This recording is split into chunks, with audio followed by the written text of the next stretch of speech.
You ever see a guy who looks like he hasn't updated his wardrobe since 2011 walk out of a bar with someone stunning on his arm? Meanwhile, the guy in designer cologne and tailored jeans is standing there Googling how to read body language. There's a reason for that. And it's not because women like mystery, it's because most men are completely misreading what actually makes them attractive. It's not your job. It's not your jawline. It's not your perfectly recited quote about emotional intelligence. It's something else entirely. And once you see it, you won't try so hard to impress ever again. You won't need to. Number 1. Deep, borderline obsessive curiosity. Let's be honest. Most first dates sound like tax audits. Where do you work? What do you do? Oh, cool, marketing? Wow. But then she meets a guy who can't shut up about sea slugs. And suddenly, she's hooked. Why? Because deep curiosity is a proxy for passion, intelligence, and presence. It shows your brain is alive and that you're not afraid to light up over something that isn't trendy or profitable. That level of engagement? It's rare and extremely sexy. Instead of asking her if she likes music, try telling her how you once cried during a badly recorded live version of a 1970s jazz solo you can't even find anymore. That's not a fact. That's a vibe. Curiosity doesn't make you a nerd. It makes you a living, breathing dopamine factory. And she'll want to keep pressing the button. Number 2. Mild emotional disorganization. Here's the twist. Women don't actually want a guy who's perfectly in control of his emotions. They want a guy who has emotions and is occasionally confused by them, but still shows up anyway. There's something very real and very attractive about a man who says, "I don't really know why this hit me so hard, but it did." You don't have to cry in French cinema or journal under a tree. But being emotionally literate enough to admit when you're shaken or moved or unexpectedly thrown off, that's gold. Not because you're performing vulnerability, but because you're not afraid of being seen in the middle of the mess. She doesn't want a stoic wall with a nice watch. She wants someone who's alive behind the eyes and not just when there's a sports game on. Number 3. Calm under awkward pressure. Imagine this. You're on a date. The waiter spills an entire drink in your lap. One guy freaks out. Another guy makes an awkward joke and visibly dies inside. And then there's you. You look down, nod slowly, and say, "Well, that's one way to chill a crotch." She laughs. The tension breaks. You don't need a tuxedo or a yacht. You need poise and chaos. Not the fake kind where you suppress everything like a British aristocrat in denial.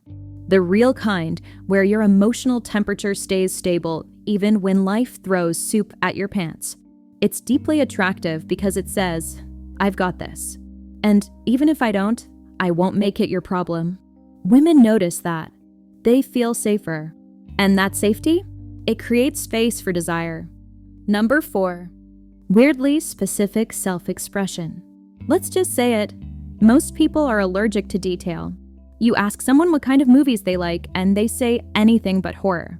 Which is like saying you like food, except not the part that tastes like knives.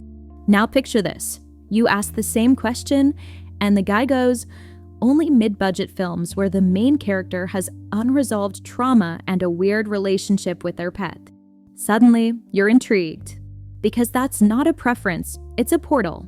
Being oddly specific doesn't make you eccentric. It makes you memorable. When you casually mention you collect matchbooks from every diner you've cried in, she's going to ask follow-ups. And when she does, that's connection. Women don't remember generic. They remember strangely poetic one-liners said by men who weren't trying to be clever. Number 5. The mysterious art of leaving early. This one's tricky. Most guys think the way to impress a woman is to always be available.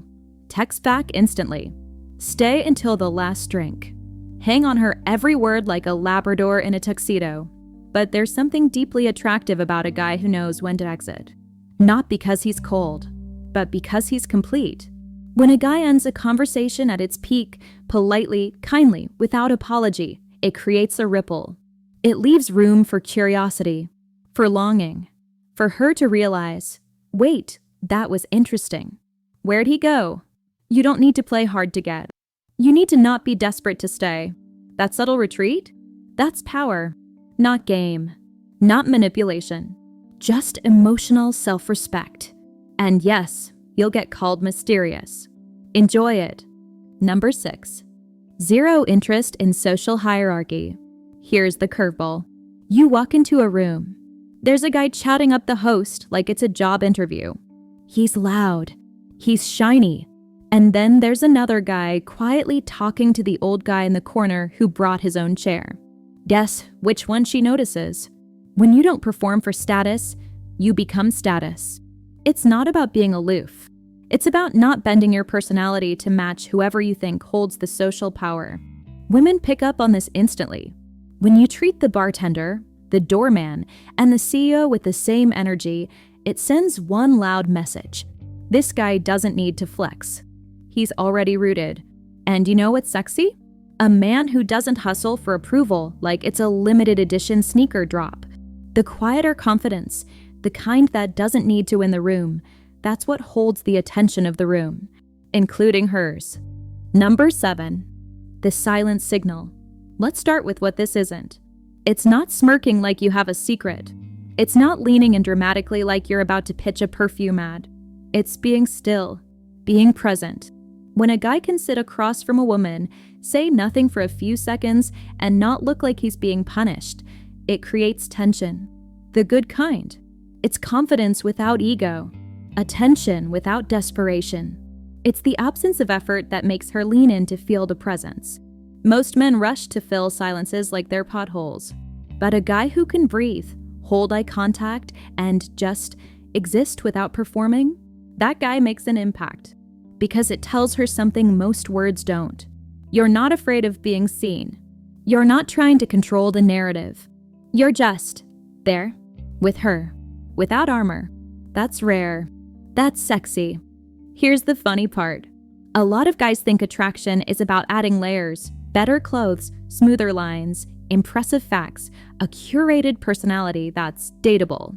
But real attraction often happens when you remove the performance. It's not about dazzling her. It's about being so grounded, so specific, so quietly unbothered, that she feels free to be fully herself around you. That's the paradox. The less you try to be what women want, the more you become exactly that. Not because you cracked a code, but because you stopped hiding. One of my friends actually tried this. Just one thing. He stopped over-explaining himself on dates and started saying less, but meaning it more. 3 weeks later, same guy who used to get ghosted after coffee now has someone texting him first, asking when he's free. Sometimes the shift is that small and that powerful. The traits we've talked about, they aren't techniques. They're signals. Signals that say, I'm not here to prove my worth. I'm already living it. That kind of energy shifts the entire interaction. It moves things from surface-level attraction to something deeper, something that lingers.